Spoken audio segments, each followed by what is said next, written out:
Hello everyone.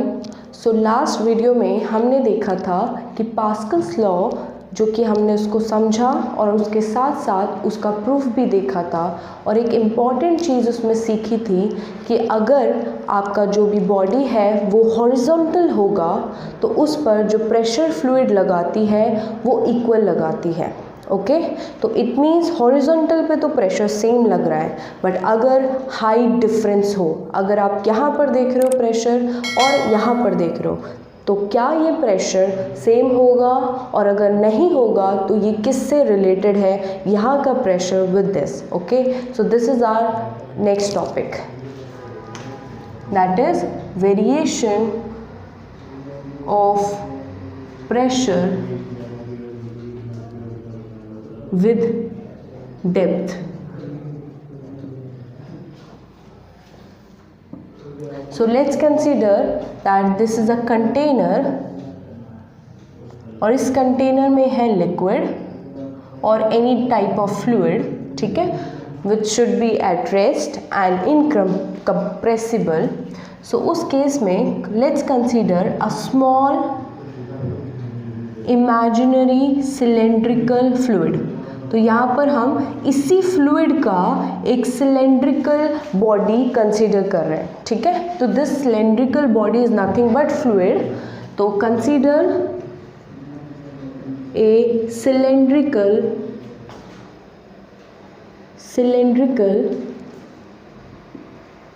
Fluid, and let's consider कि ये जो सिलेंड्रिकल फ्लूइड है उसका मास है small m. So let mass of this cylindrical fluid is basically small m. Okay, now we will understand कि ये जो cylindrical fluid है इस पे जो बाकी का fluid है वो प्रेशर कहाँ पर लगा रहा है, और उसकी वजह से ये रिलेशन कैसे आएगा जो हमें डिड्यूस करना है। ओके, तो सी देखिए, सो देखिए सबसे पहले इस बेस है, इस एरिया पर जो सर्कुलर एरिया है उस पर ये जो फ्लूइड प्रेशर लगाएगा उसका जो फोर्स लगेगा that will always normal to this area, ठीक है। सो this is let's say F1 force जो कि ये टॉप वाला जो फ्लूइड है वो इस एरिया पर लगा रहा है। ओके, सेम वे यहाँ पर ये जो बॉटम एरिया है इस पे भी फ्लूइड जो बॉटम वाला होगा वो लगा रहा होगा, तो let's say this is F2 force जो कि रेस्ट ऑफ द फ्लूइड लगा रहा है इस सिलेंड्रिकल वेसल के बॉटम पे, इस सिलेंड्रिकल फ्लूइड के बॉटम पर, ठीक है। सो this is F2 force, and also you can see ये तो वर्टिकल फोर्स लग रहे हैं, साथ साथ यहाँ पे हॉरिजॉन्टल फोर्स भी लग रहा होगा, but as we read in Pascal law that ये जो हॉरिजॉन्टल फोर्स लग रहे होंगे क्योंकि अगर वो सेम लेवल पर है तो वो इक्वल प्रेशर दोनों तरफ से लग रहा होगा, और जब प्रेशर सेम लग रहा है that means we can say force same लग रहा है, और वी कैन से कि हॉरिजॉन्टल में उन पे नेट फोर्स कुछ नहीं लग रहा, ज़ीरो। ओके, एंड ये होना भी चाहिए, अगर नेट फोर्स हॉरिजॉन्टल डायरेक्शन में कुछ होगा तो जो मोशन जो फ्लूइड है वो मूव करेगा इधर इस डायरेक्शन में, डिपेंडिंग अगर यहाँ पे फोर्स ज़्यादा लग रहा है एज कम्पेयर टू दिस तो वो इधर मूव करेगा, और अगर ये वाला फोर्स ज़्यादा लग रहा है तो फ्लूइड इस तरफ मूव करेगा। इट मीन्स फ्लूइड मोशन में आ जाएगा, और अगर फ्लूइड मोशन में आ गया तो that means our validation that fluid should be at rest वो ख़त्म हो जाएगा, वॉयलेट हो जाएगा। ओके, तो फॉर दिस दैट्स वाई ये आप बोल सकते हो ओबे भी कर रहा है पास्कल लॉ कि जो हॉरिजॉन्टल डायरेक्शन में फोर्सेस लग रहे होंगे they are equal and hence horizontal net force is zero. Okay, so we can say horizontal in horizontal direction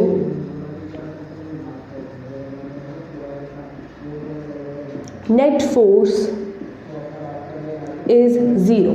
okay, now vertical direction में क्या हो रहा है, तो देखिए एक फोर्स तो आपने देखा कि ये जो रेस्ट ऑफ द फ्लूइड है ऊपर वाला वो लगा रहा है, ऐसे ही जो बॉटम वाला फ्लूइड है वो ऊपर की तरफ लगा रहा है, और साथ साथ ये जो अगर हमने सिलेंड्रिकल फ्लूइड को कंसीडर करा है तो it has wait also and that is in the downward direction, ठीक है, mg.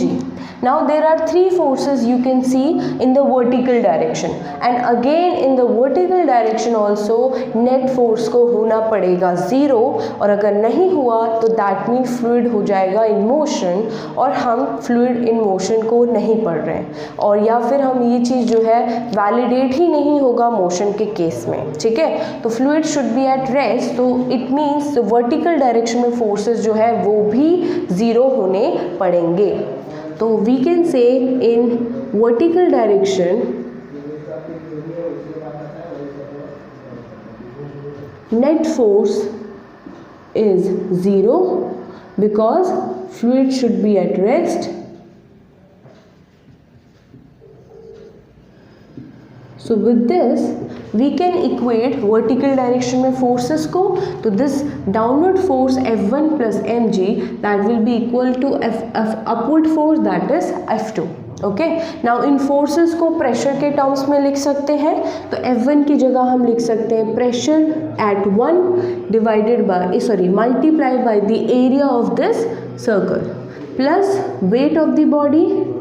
Wait of this body means this fluid, उसका weight equal to similarly P2 times A. Okay, so this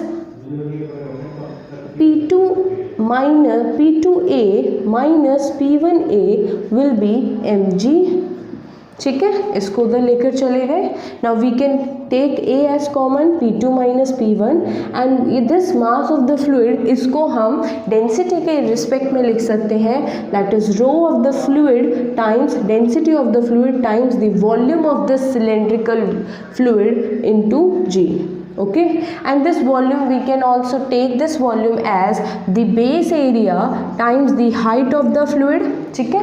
So we can take the volume as A into height into G, and this is nothing but equal to P2 minus P1. Now we can cancel the area, so pressure P2 minus P1 will become rho GH. So what does this mean? It means pressure at 2.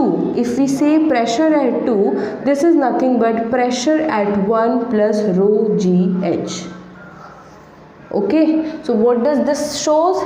It shows that if we say this is the height of the vessel or the fluid, so the pressure at P2, जो fluid इस part पर pressure लगा रही है P2, this is more than the pressure जो fluid इस part पे लगा रही है, ठीक है.